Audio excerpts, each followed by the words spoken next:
निरंजनी आम्ही बांधिले घर, निरंजनी आम्ही बांधिले घर, निराकार निरंतर राहिलोसे, निराभासी पूर्ण झालो समरस, अखंड ऐक्यास पावलो आम्ही.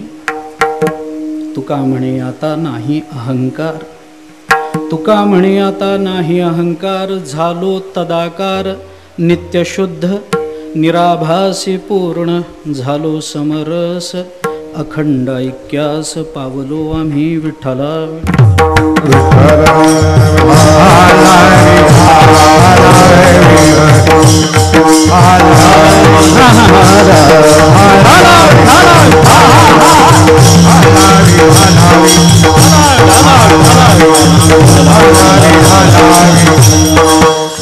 निरंजनी आम्ही बांधिले घर, निराकार निरंतर राहिलोसे, निराभासी पूर्ण झालो समरस, अखंड ऐक्यास पावलो आम्ही.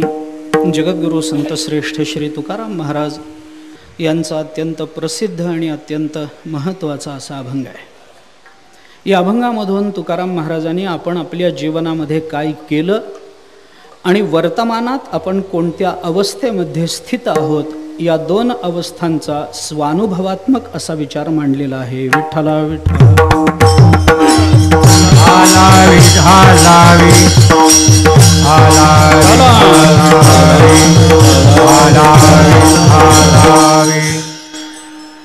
हा अभंग जरी तुकोबाराने आपल्या कर्तृत्वाच्या संबंधानं, आपल्या स्वानुभवाच्या संबंधानं जरी मांडलेला असला तरी आजची परिस्थिती पाहता, आजचा दिवस पाहता, हा सप्ताह पाहता, जर जोग महाराज आज आपल्यामध्ये असते आणि त्यांना जर आपण विचारलं असतं की हे सर्व बघून आपल्याला काय वाटतं, तर जोग महाराज एवढंच म्हणाले असते, निरंजनी आम्ही बांधिले घर, निराकार निरंतर राहिलोसे.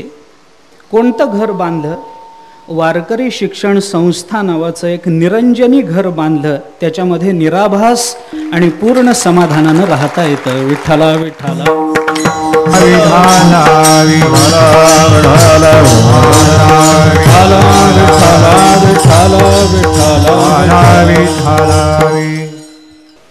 जगद्गुरु संत श्रेष्ठ श्री तुकोबाराय या अभंगामध्ये आपला स्वानुभव सांगतात, आपलं कर्तृत्व सांगतात. आपण भूतकालामध्ये काय केलं आणि वर्तमानामध्ये आपण कोणत्या अवस्थेमध्ये आहोत याच्या भूमिका तुकाराम महाराजांनी तत्वभूमिकेतून या अभंगामध्ये मांडल्या.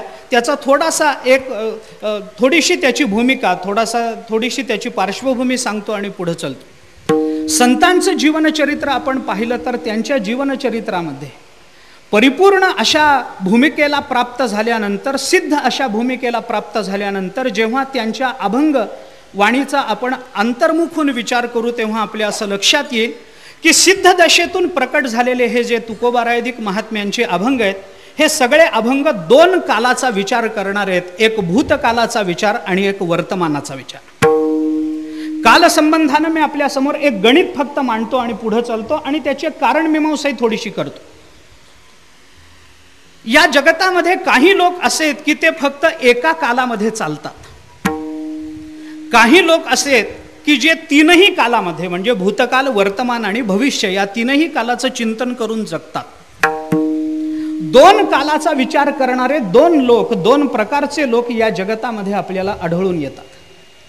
अगदी सामान्य परिभाषेमध्ये बोलायचं झालं तर जीव हा तीन कालामध्ये जगतो, मूर्ख हा एका कालामध्ये जगतो, विवेकी पुरुष आणि संत महात्मे हे दोघेही दोन दोन कालामध्ये जगत असतात. त्याच्यातला विस्तार पुष्कळ होईल. एका कालामध्ये जगणारा मूर्ख आहे असं बोलण्याचं जे मी धाडस करतोय त्याला कारण आहे थोडंसं. केवळ आपल्या जीवनातल्या प्राप्त कालामध्ये किंवा भोगून आलेल्या कालामध्ये किंवा संकल्पित कालामध्ये जो मनुष्य विचार करतो तो जर त्या कालाचा वर्तमानाशी संबंध ठेवत नसेल तर त्याचा विचार हा व्यर्थ. एखादा मनुष्य केवळ भूतकालात जगतो, एखादा केवळ वर्तमानात कालामध्ये जगतो आणि एखादा केवळ भविष्य कालामध्ये जगत असेल तर हे तिघेच्या तिघे आपल्या जीवनाचं कल्याण नाही करू शकत. महाभारतामध्ये वर्तमानामध्ये जगावं या अर्थाचा विचार आला नाही असं नाही, पण वर्तमानाचा विचार करताना त्याचा भावसंबंध, त्याचा अनुबंध हा जर भूत अथवा भविष्याशी जोडला गेला नसेल तर तो वर्तमानातला विचार हा सुद्धा केवळ व्यर्थ ठरतो, ज्याच्यामुळे मनुष्य हा मनुष्यत्व हरवून केवळ जनावराच्या रूपाला प्राप्त होतो. मी थोडी भूमिका विशद करतो. काही लोक असे आहेत की ते फक्त भूतकालात जगतात, त्यांना फक्त जुनं आठवत राहतं. मागे घडलेला किंवा गेलेला आनंदाचा अथवा दुःखाचा काळ हे ते आठवत बसतात. त्याचा वर्तमानाशी काय अनुबंध आहे याचं चिंतन करायला दुर्दैवाने ते लोक तयार होत नाही. फक्त जुनं आठवायचं, फक्त जुनं आठवायचं. मागे असं होतं, मागे तसं होतं. काही काही लोकांना आता वयोवृद्ध मंडळींना, मी नावं ठेवत नाही, परंतु वयोवृद्ध मंडळींना आता ही सवय लागलेली की काही घडलेलं दिसलं की ते म्हणतात आमच्या काळात असं नव्हतं. ही एक सवय आहे, म्हणजे त्याच्यात त्यांचा दोष नाही आहे, पण त्यांना जुनं आठवत राहतं आणि त्या काळामध्ये ते रममाण होत राहतात. फक्त जुनं, फक्त जुनं. परंतु भूतकाळ हा असा विचित्र काळ आहे. आपण जर काळाच्या आणि तत्वज्ञानाच्या दोन्ही भूमिकेवर याची मीमांसा केली तर आपल्याला हे लक्षात येईल की भूतकाळ हा असा विचित्र काळ आहे की तो चांगला जावो अथवा वाईट जावो, तो वर्तमानात कधीही समाधान देत नाही. ऐका, तो वर्तमानात कधीही समाधान देणार नाही भूतकाळ. एखाद्याचा भूतकाळ हा अतिशय वाईट विपन्न अवस्थेमध्ये गेलेला असेल आणि वर्तमानात जर प्रारब्धवशामध्ये प्रयत्न करून जर त्याला काही संपन्न अवस्था प्राप्त झालेली असेल तर वर्तमानातल्या संपन्नतेचा विचार करण्याच्या ऐवजी तो आपल्याला हे सांगतो की आज हे सगळं दिसतंय तुम्हाला, परंतु एक काळ असा होता की आम्हाला फुटपाथवर झोपावं लागलं. एक काळ असा होता की आम्हाला फार वाईट अवस्थेत दिवस काढावे लागले. अहो, त्या काळामध्ये आम्हाला खायला भाकर तुकडा नव्हता. केवळ भूतकाळ आठवता. आणि ज्यांचा भूतकाळ हा संपन्न अवस्थेमध्ये गेला आणि दुर्दैवाने वर्तमानामध्ये जर दारिद्र्य अवस्था आली असेल तर तोही मनुष्य सांगतो, महाराज आज असा दिवस आहे, पण एक काळ असा होता आमच्या घरातून सोन्याचा धूर निघतो. म्हणजे जुनं चांगलं आठवलं तरी ते वर्तमानात त्रास देतं आणि जुनं वाईट आठवलं तरी ते वर्तमानात त्रास देतं. जुना काळ फार वाईट गेला पण वर्तमानात आनंद आहे ना, तो भोगायचा नाही, ते आठवायचं आणि पुन्हा दुःख प्राप्त करून घ्यायचं. वर्तमान वाईट आहे ना, जुना काळ चांगला होता ना, पण आत्ता आम्हाला तसा काळ नाही, याचं दुःख करत बसायचं. भूतकाळ कधी समाधान देत नाही. आणि मूर्ख मनुष्य हा दुर्दैवाने फक्त भूतकाळाचं चिंतन करत बसेल तर त्याच्या जीवनामध्ये दुःखाशिवाय दुसरं काही प्राप्त होणार नाही. एक काही लोक फक्त वर्तमानाचं चिंतन करतात. आज काय बघावं, आज काय बघा, काय भविष्याचं चिंतन करत बसता. उद्याचं कुणी दाखवलंय तुम्हाला? आणि ही फार मोठी सोय आहे सध्याच्या काळामध्ये. दुर्दैवानं सकाळी आज विषय झालाय, मी सकाळच्याही कीर्तनामध्ये होतो, मी रामायणाच्याही चिंतनाला बसलो होतो, प्रवचनालाही मी होतो. मला हा विषय पुन्हा पुन्हा आदरणीय दादाने हा विषय मांडला आहे. काही गोष्टी बुद्धीच्या भूमिकेतून आणि काही गोष्टी भावनेच्या भूमिकेतून असतात. तर अलीकडच्या काळामध्ये हे बुद्धिवादाचा जो प्रसार झाला ना, या बुद्धिवादामध्ये फक्त वर्तमानालाच महत्त्व आलं. हे लोक त्याचं चिंतन कधी भविष्याचं करत नाहीत. वर्तमान काय आहे याचा विचार भविष्यासाठी करावा लागतो. वर्तमान काय आहे याचा विचार भूतकालीन चुका होऊ नयेत याच्याकरता करावा लागतो. याच्याशी काही घेणं देणं नाही, फक्त आज एवढंच बघा. बुद्धिवादाचा नवीन विचार मी काय सांगतो हे कदाचित नवीन मंडळींना जास्त कळेल, पटकन कळेल. आता हे बुद्धिवादाचं स्वरूप काय आहे याच्यावर वेळ वाया घालवायची माझी इच्छा नाही. आणि बुद्धिवाद्यांवर कीर्तन करावं इतके अजून ते मोठे झाले नाही. त्यामुळे मी फारसा वेळ, पण मी माझ्या दृष्टीने महाराज मी बुद्धिवादाची व्याख्या करून ठेवली. पूर्वीचा कर वगैरे बुद्धिवाद मांडणारीच मंडळी आपण इतिहास जर पाहिला. मला त्या काळाबद्दलही बोलायचं नाही आणि त्या विचारवंतांबद्दलही बोलायचं नाही, पण सध्याच्या काळामध्ये मी बुद्धिवादाची व्याख्या करून ठेवली. बुद्धिवादी कोण आहे? माझ्या दृष्टीनं ज्याच्या बुद्धीबद्दल वाद आहेत तो बुद्धिवादी आहे. सध्याची अवस्था आजची तरी याची. त्यांना धर्म नको, त्यांना देव नको, त्यांना संत नको, संत वाङ्मय नको, संत वाङ्मयाची मीमांसा नको, तत्संबंधानं निर्माण होणारी श्रद्धा नको, त्यांना नामावरचा विश्वास नको. त्यांना काय आहे तर फक्त वर्तमान काळ. आज मिळालेलं भोगा. चार्वाक हा खरा अर्थाने बुद्धिवादी होता. यावत जीवेत सुखम जीवेत ऋणम कृत्वा घृतम पिबेत भस्मीभूतस्य देहस्य पुनरागमनम कुतः. भविष्य कुणी सांगितलंय तुमचं? अरे मागचं विसरून जा. यावत जीवेत सुखम जीवेत ऋणम कृत्वा घृतम. तरी हा चार्वाक बरा, कारण जुना होता. नवीन जर चार्वाक असता तर यावत जीवेत सुखम जीवेत ऋणम कृत्वा सुराम पिबेत असं म्हणाला असता. परंतु आपलं भाग्य चांगलं आहे, निदान तब्येतीला चांगलं असणारं घृतम तरी तो म्हणतोय, हे तरी आपलं भाग्य आहे. आणि सुदैवानं अजून सर्वदर्शन संग्रहातला हा श्लोक प्रक्षिप्त आहे म्हणणारा विचारवंत जन्मला नाही. विठ्ठला विठ्ठला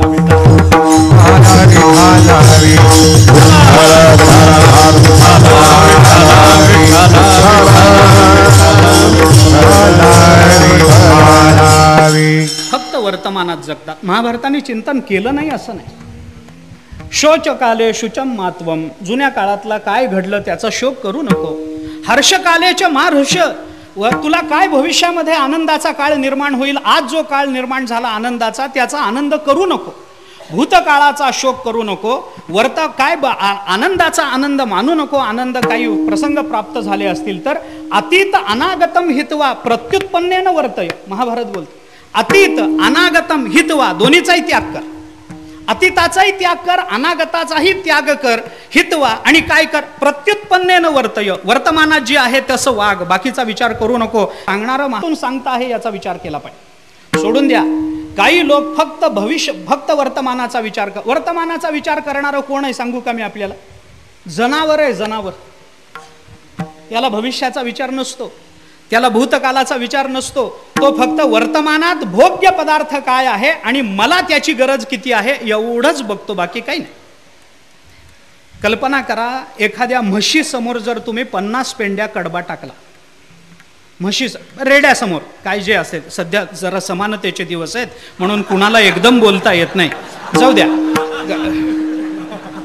अहो खरंच आहेत, समानतेचे दिवस आहेत. पुन्हा एका स्त्री किंवा पुरुष असं बोलता येत नाही, दोघांनाही. म्हणून म्हैस किंवा रेडा काय जे असेल ते, तर त्याच्या समोर जर आपण एकदम असू द्या. नाही, मला एवढंच म्हणायचं की माझ्या शब्दाने आपल्याला सगळंच घरातलं आठवलं पाहिजे असं बंधन नाही. आपण वर्तमानात राहा. आत्ता मी काय सांगतोय तेवढंच ऐक, चिंतन करा ना. गंमत काय आहे बघा, एकदम 50 पेंड्या कडबा टाकला तर म्हैस असं म्हणते का, मालक 50 पेंड्या कशाला टाकल्यात? सध्या पेंड्याचा भाव काय आहे तुम्हाला माहिती आहे का? अहो एवढ्या मी कधी खाल्ल्या नाहीत, मला आत्ता भूक नाही आहे, मी सकाळी सकाळी माझं झालंय सगळं खाऊन, आणि आता पुन्हा एवढं जर एकदम मी खाल्लं तर पुन्हा संध्याकाळी काय, मला उद्या काय, हा प्रश्न राहील. असं करू नका. 4-2 मला टाका, उरलेल्या उद्याच्याला ठेवा. म्हैस म्हणते काय? म्हैस म्हणणार नाही कधीही असं. रेडा सुद्धा कधी असं म्हणणार नाही. बैल सुद्धा कधी असं म्हणणार नाही. नाही मला काय, त्याला फक्त एवढं कळतं हे खाण्याचा पदार्थ आहे, मी खाल्लं पाहिजे. वर्तमानात राहणं हा प्राण्याचा धर्म एक. आणि तिसरा एक वर्ग असा आहे जो फक्त भविष्याचं चिंतन करतो, फक्त पुढचं, उद्या काय होईल, उद्या काय, नित्य उठून या, बस दुसरं काही नाही. त्याला वर्तमानात कष्ट कर ना, तुला उद्याची चिंता राहणार नाही. पण त्याला आज वर्तमानात कष्ट करायचे नसतात, पण उठून या खावयाची चिंता मात्र कष्ट न करता रात्री झोपताना त्याच्या अंतःकरणामध्ये उदित होत असते. त्याला फक्त भविष्य, फक्त पुढे, फक्त. आम्ही शाळेत असताना आम्हाला एक धडा होता महाराज हिंदीत. आता तुमच्या एवढे हिंदी माझं काही चांगलं नाही, आपण तर रामायणच करता हिंदीमध्ये, पण आम्हाला हिंदी, मला लक्षात आहे तो धडा. शेख चिल्ली आपल्यापैकी अनेकांना आठवत असेल, शाळा सुटून बरेच दिवस झाले तरी. नाही म्हणजे खूप झालं ना, आता वय खूप झालं, शाळा 10वी 12वी सुटली असेल तर खूप दिवस. तर शेख चिल्ली नावाचा एक माणूस होता, काही कष्ट करायचा. तर कुठेतरी एकदा हमाली वगैरे करताना एका श्रीमंत माणसाने त्याला 5, 25, 50 पैसे दिले. त्या काळामध्ये किंमत. तर त्या 50 पैशाचं आता काहीतरी केलं पाहिजे म्हणून त्याने दूध विकत घेतलं. शेजारच्या गावामध्ये जाऊन दूध विकावं, त्या रुपयात त्याचा रुपाई येईल, मग अजून काही करावं अशा विचारामध्ये दूध घेतलं मडक्यामध्ये. त्या काळामध्ये भांडी काही नव्हती, मडकं ते घेतलं, निघाला. त्याला लक्षात आलं बाजार शेजारच्या गावचा संध्याकाळी भरतो, आता दुपार आहे, घरी जाऊन जरा विश्रांती घेऊ, संध्याकाळी बाजारात जाऊ. दुधाचं मडकं घेतलं, ते वर टांगून ठेवलं, खाली पडून विचार करायला लागला, आता या 50चे 1 रुपये होईल, 1 रुपये झाला की त्याचंही दूध घेऊ, अजून विकू, त्याचे 10 होतील. असं करता करता आपल्याजवळ हजारो रुपये होतील. पुष्कळ पैसे तयार झाले की आले की मग आपण दुधाचा व्यापार स्वतःचा सुरू करू, त्याच्यातून जास्त पैसे येतील, मग त्याच्यातून आपली स्वतःची डेअरी आपण सुरू करू, त्याच्यातून अधिक पैसे येतील, मग आपण श्रीमंत होऊ. मग कोणता तरी एखादा श्रीमंत मनुष्य त्याची मुलगी आपल्याला देईल, आपलं लग्न होईल. लग्न झालं की मी ऑफिसमध्ये काम करत बसलेलं असेल, मग लग्न झालं की मुलं होतील, 4-5 मुलं आपल्याला असतील, म्हणजे 10-15 वर्षामध्ये मुलं होतील. ती मुलं झाली की मग एके दिवशी मी ऑफिसमध्ये काम करत बसलेलं असेल, माझी मुलं येतील, मला काम करू देणार नाही, आणि मग मी त्या बायकोला सांगेन, अगं मुलांना घेऊन जा बरं जरा लांब. बायको काही ऐकणार नाही, मला खूप राग येईल. मग मी उठेन आणि बायको ऐकत नाही म्हणून तिच्या कमरेत लाथ मारीन, म्हणून जी लाथ मारली ती वरच्या मडक्याला लागली आणि मडकं फुटलं. माझा दृष्टांत संपला. केवळ भविष्याचं चिंतन जो करतो आहे तोही असाच वेडा आहे. म्हणून महात्मे आपण सांगत नाही एक वर्ग.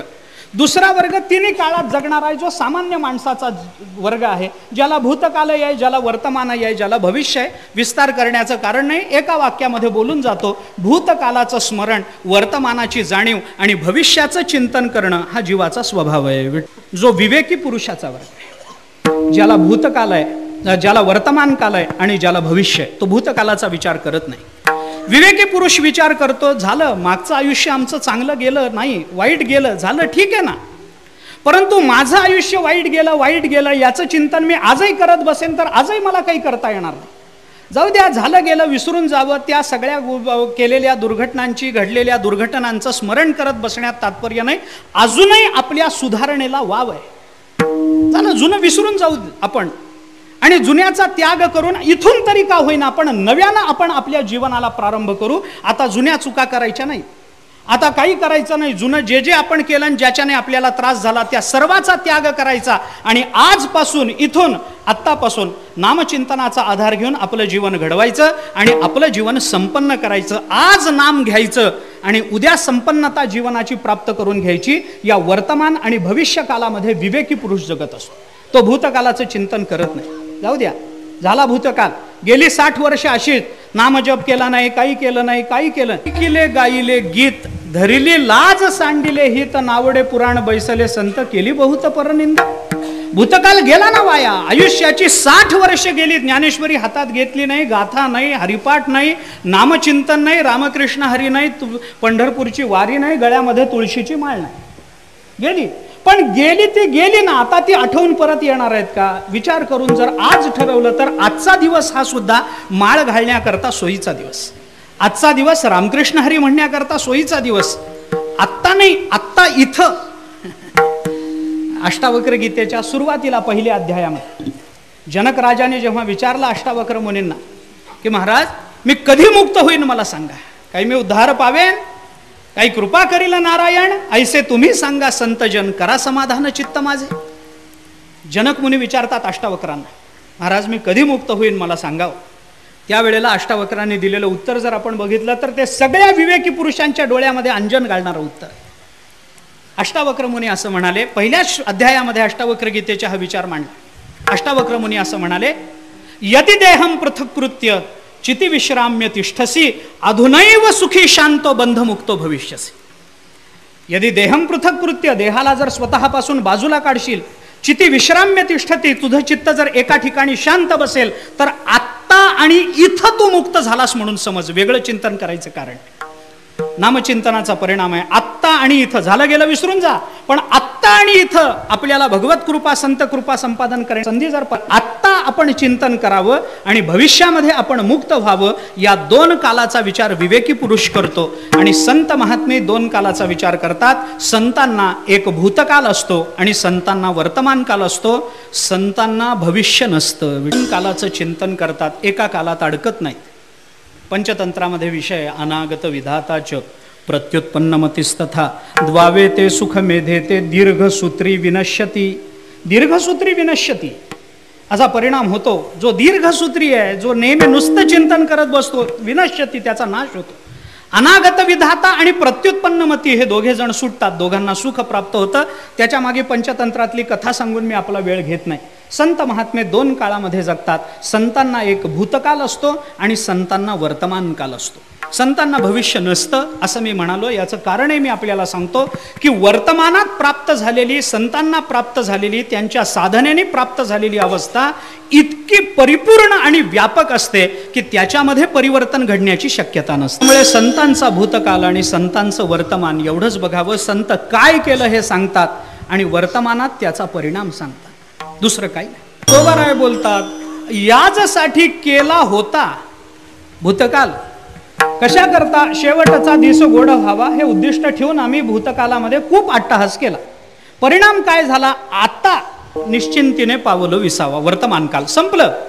याच्या पुढे भविष्याचं चिंतन संत जीवनामध्ये आपण करू शकत नाही. आणि संतांच्या जीवनातल्या या दोन कालाचा संबंध जगद्गुरु शंकराचार्यांनी गीता भाष्याच्या 2ऱ्या अध्यायाच्या उपोद्घातामध्ये चिंतन केलं. मी फक्त भूमिका सांगतो, वाक्य सांगत नाही, विस्तार करत नाही. भूमिका आचार्यांनी मांडलेली अशी आहे की संत महात्मे फक्त भूतकाल आणि वर्तमानामध्ये जगतात. त्यांना भविष्य नसतं. पुढं काय होणार आहे ह्याच्यापेक्षा वेगळं काही होणारच नाहीये, तर पुढं काय व्हायची चिंता करतात. याच्यापेक्षा पुढं काही वेगळं होणार असेल तर भविष्य काळाला अर्थ आहे. वर्तमानच जर पुढे येणार असेल तर पुन्हा भविष्यकाळ बदलला हे म्हणण्याचं कारण नाही ना. ज्ञानोबारांची भाषा एका वाक्यामध्ये सांगतो आणि पुढे चल. जे मरणा ऐलीकडे मज मिळवणी गेले पुढे. आता पुढे काय होईल? जे मरणे आणि कीकडे जातील केवी ते पुढे काही त्याच्यात बदल होणार आहे. मरणा अलीकडे जे मला प्राप्त झाले, एक लक्षात ठेवा, जीवनमुक्ती ज्याला प्राप्त झाली तो 100% विदेहमुक्त आहे. विश्व दृष्टीनं वर्तमानात प्राप्त झालेल्या अवस्थेचे हेतू कदाचित वेगळे सांगता येतील. म्हणून जीवनमुक्त आणि विदेहमुक्त या दोघांचा विचार करताना विदेहमुक्तापेक्षा जीवनमुक्ताच्या ठिकाणी 5 गोष्टी जास्त मानल्या गेल्या शास्त्राकडून. 5 गोष्टींचं अधिक चिंतन केलं.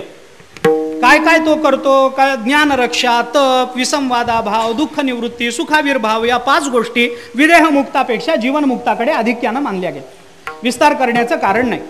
परंतु अशा पण हे भविष्य नाही ना. ज्ञानरक्षा हे जीवनमुक्ताचं भविष्य नाही आहे. तप हे जीवनमुक्ताचं भविष्य नाहीये, ते त्याचा भूतकाल आहे. त्यांनी केलेल्या तपाचा आजचा परिणाम. स्वरूपाची या प्रसरा लागी प्राणेंद्रिय शरीरा आटणी करणे जे विरा ते चित्तप. या तपाचं चिंतन स्वरूपाची या प्रसरा लागी प्राणेंद्रिय शरीरा आटणी करणे त्यांनी मागे केली आहे. म्हणून वर्तमानात त्याला ही अवस्था प्राप्त झाली. त्याला भविष्य नाही आहे, लक्षात घ्या. म्हणून संत महात्म्यांना भविष्य नसतं, फक्त भूतकाल आणि वर्तमानात ते जगतात. आणि याचं महत्त्वाचं कारण आचार्यांनी त्याची संगती लावून दिली आहे. तोही विचार अत्यंत महत्त्वाचा आहे. याच्याशिवाय तुकोबाराय निरंजनी आम्ही हे म्हणणार नाहीत, म्हणून फक्त मला ही संगती तिथपर्यंत आणून सोडायचं. त्याचं कारण आचार्याने असं, संतांचा भूतकाल हे साधकाचं वर्तमान असतं आणि संतांचं वर्तमान हे साधकाचं भविष्य असतं. विठ्ठला विठ्ठला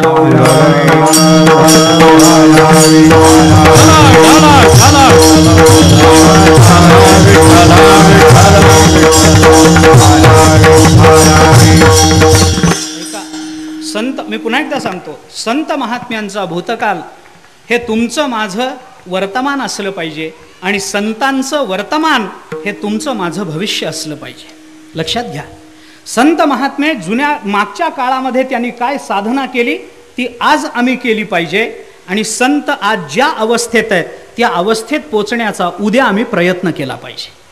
जोपर्यंत हे घडणार नाही तोपर्यंत संत महात्म्यांच्या सांगण्याला अर्थ राहत नाही. आणि म्हणून आपण मागे काय केलं आणि वर्तमानात काय मिळालं या दोन्हीचं चिंतन संत महात्म्यांच्या वाङ्मयामध्ये, विशेषतः सिद्ध दशेमध्ये गेल्यानंतर प्रकट झालेल्या वाङ्मयामध्ये आपल्याला विशेषत्वानं दिसून येतं. आणि त्याच अंगानं आपलं भूतकालातलं कर्तृत्व आणि वर्तमानात त्याचं फल काय आहे याचं चिंतन तुकोबाराय या अभंगामध्ये सांगतात. सामान्य माणसाला पटावं, सामान्य माणसाला ते सहजतेने कळावं, कारण कळल्याशिवाय मनुष्य तिकडे प्रवृत्त होणार नाही. आवडे ते वृत्ती किरीटी आधी मनवणीची उठी, मग ते वाचा दिठी, नंतर ते करासी हे नंतर होत राहील. पण आधी आम्हाला ते पटलं पाहिजे, आमच्या बुद्धीला पटलं पाहिजे. काय आहे? आवडे ते वृत्ती किरीटी आधी मनवणीची. असं मन असा जरी शब्द वापरलेला असला तरी इथं मन नाही, हे मन हे संपूर्ण अंतःकरणाचं उपलक्षण म्हणून घ्यावं लागतं, तर त्याची संगती लागते. कारण बुद्धीला पटावं लागतं तर प्रकट होतं, नाहीतर होत नाही. किती ज्ञानोबारांची किती प्रमाण मी आपल्याला सांगू. ज्ञानेश्वरी वाचतो आपण, पारायणही करतो. ज्ञानोबारांनी चिंतन केलंय, हे जे मडके वगैरे कुंभार तयार करतो की नाही, हे काही जमिनीतून आयते निर्माण होतात का? भूमी आतोनी स्वयंभ काय घटकोंब. मग ते कुठून येतं? कुलाल मतीचे गर्भ उमटले की. मती शब्द वापरला, मती बुद्धी शब्द वापरला. म्हणून हे सगळं मन, मनवणीची म्हटलं तरी मन हे सर्व अंतःकरणाचं उपलक्षण म्हणून स्वीकार. जाऊ द्या, ते विस्ताराचे वेगळे विषय. पण मी का बोलतो आपल्याला तेवढं लक्षात घ्या. आधी आपल्याला ते कळलं पाहिजे. आणि म्हणून तुकाराम महाराजांनी आपलं कर्तृत्व आणि वर्तमानातलं समाधान हे तुम्हाला आम्हाला पटावं याच्याकरता एक छानसं रूपक केलं. हा अभंग रूपक अलंकाराचं उदाहरण म्हणून आपल्याला देता येईल. कशाचं रूपक आहे? एक घराचं रूपक तुकोबाराय करतात आणि तुकोबाराय सांगतात, आमच्या मागच्या कर्तृत्वामध्ये आम्ही काय गाजवलं असेल तर आम्ही निरंजन स्थानामध्ये जाऊन घर बांधलं. अभंगाच्या पहिल्या आम्ही बांधिले घारा निरंजनी आम्ही बांधिले घारा निरंजनी आम्ही बांधिले घारा निरंजनी आम्ही बांधिले घारा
काय केलं आपण? निरंजनी आम्ही बांधिले घर, निराकार निरंतर राहिलोसे.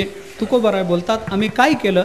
आम्ही घर बांधलं. तुकाराम महाराजांनी घर बांधल्याचं वर्णन तुकाराम महाराज करतात.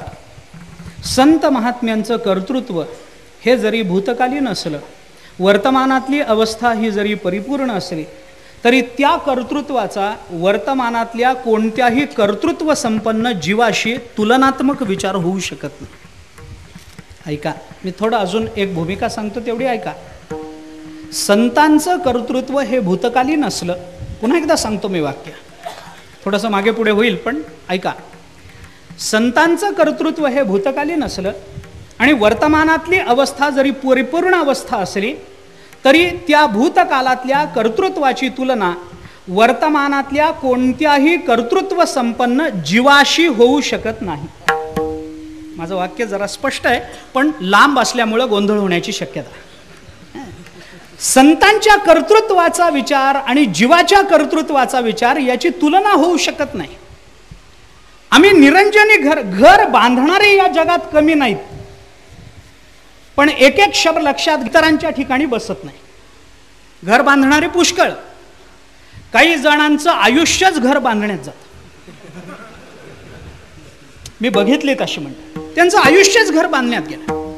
आणि मानवी जीवनाचा थोडासा सांसारिक अंगानं जर विचार केला तर आपल्या एकूण जीवनाच्या स्थैर्याचा विचार करताना माणसाच्या डोक्यात जो पहिला विचार येतो तो घराचा असतो. एखाद्याला आपण जर विचारलं, का हो बरं चाललंय तुमचं, तो म्हणतो बाकी बरं आहे हो, पण अजून घर नाही माझं. सगळ्यात मुख्य अडचण तिथं होतं. म्हणजे स्वाभाविक विचार आहे, याच्यात दोष आहे असं मी म्हणत नाही, पण कुठेतरी माणसाच्या अंतःकरणामध्ये जी स्थैर्याची भूमिका असते त्या भूमिकेला विश्वास देणारा शब्द जर कोणता असेल तर तो एक घर. घर झालं पाहिजे. गाडी ते होईल हो नंतर, लग्न ते तर घराशिवाय होतच नाही हो.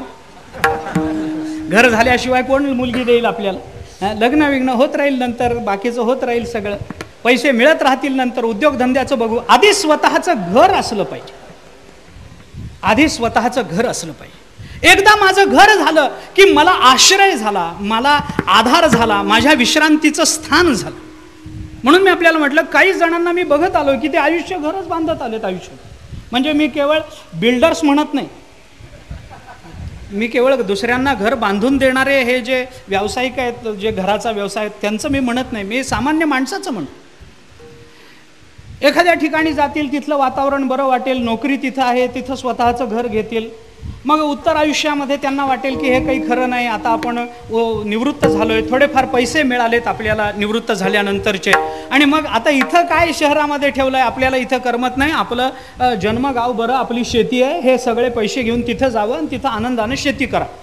तिथं जातात, शेती सुरू होते, मुलं नंतर बाहेर जातात, मोठ्या मोठ्या शहरामध्ये जाऊन स्थायिक होतात, आणि मग मुलं सांगतात, बाबा दरवेळेला आम्हाला तिकडं खेड्यामध्ये यायला जमत नाही, त्यापेक्षा जाऊ द्या ना, ते सगळं टाका फुंकून, जाऊ द्या, विकून टाका ते सगळं, आपण ठेवू. म्हणजे माझ्या घरात तुम्ही राहा असं मुलगा म्हणत नाही शहरातला, आपण तुमच्याकरता नवीन घर घेऊ, पुन्हा नवीन घर, नवीन घर, नवीन घर, हे चालतच आलंय.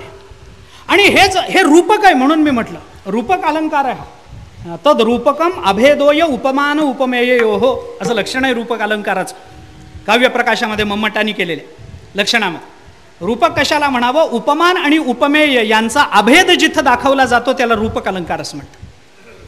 जाऊ द्या, मला अलंकारात अडकायचं नाही. आता मुद्दा हा आहे की हे रूपक आहे सगळं. घर आम्ही घरच बांधत आलेलो आहोत, घरच बांधत आलेलो आहोत, दुसरं काहीच आम्ही केलेलं नाही. हे जसं आहे तसं तत्वज्ञानामध्ये जर बघितलं तर तत्वज्ञानात सुद्धा काही मंडळी फक्त घराचाच आश्रय घेताना दिसतात. त्यांना घर सोडून जगतामध्ये दुसरं काही दिसत नाही. विठ्ठला विठ्ठला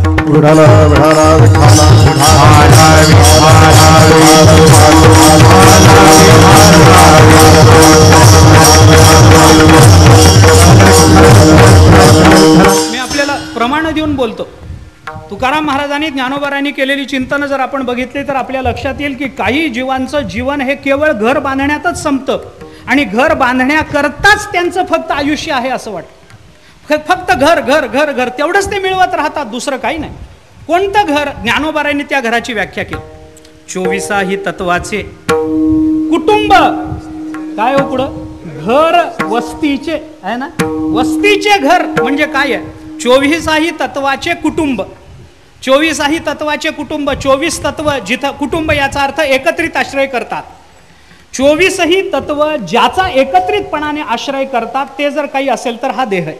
म्हणून देहाला ज्ञानोबाराय घर म्हणतात. देह हा घर आहे आणि देह हे घर आहे. आणि काही जणांचा विचार केला तर फक्त देहात राहणं एवढंच त्यांना आवडत असतं. विठ्ठला 24 तत्वाचे कुटुंब घर वस्तीचे देहाला ज्ञानोबाराय घर म्हणतात. काही जण फक्त देह देह देह देह एवढंच करत असतात. देहात येऊन परमार्थ करायचा याचं त्यांना घेणं नाही. ज्ञानोबाराय बोलतात, किती वेळा जन्मा यावे नित्य व्हावे फजित. नित्य व्हावे फजित. किती वेळा किती व्हावे फजित हा पाठ आहे, पण बहुतांश अभंग गाथ्यामध्ये नित्य व्हावे फजित असा पाठ आहे. त्याचं कारण आहे, किती वेळा जन्मा यावे, किती व्हावे फजित नाही. किती वेळा जन्मा यावे हा प्रश्न असू शकतो कंटाळून. म्हणजे जन्माचा आकडा निश्चित नाही पण फजितीचा आकडा निश्चित आहे. किती वेळा माहित नाही पण फजिती ती मात्र नित्य चालू आहे. त्याच्याबद्दल वाद नाही. तुम्ही केव्हाही जन्माला या, प्रश्न तो नाही. जन्माला आलं की फजिती ठरलेली.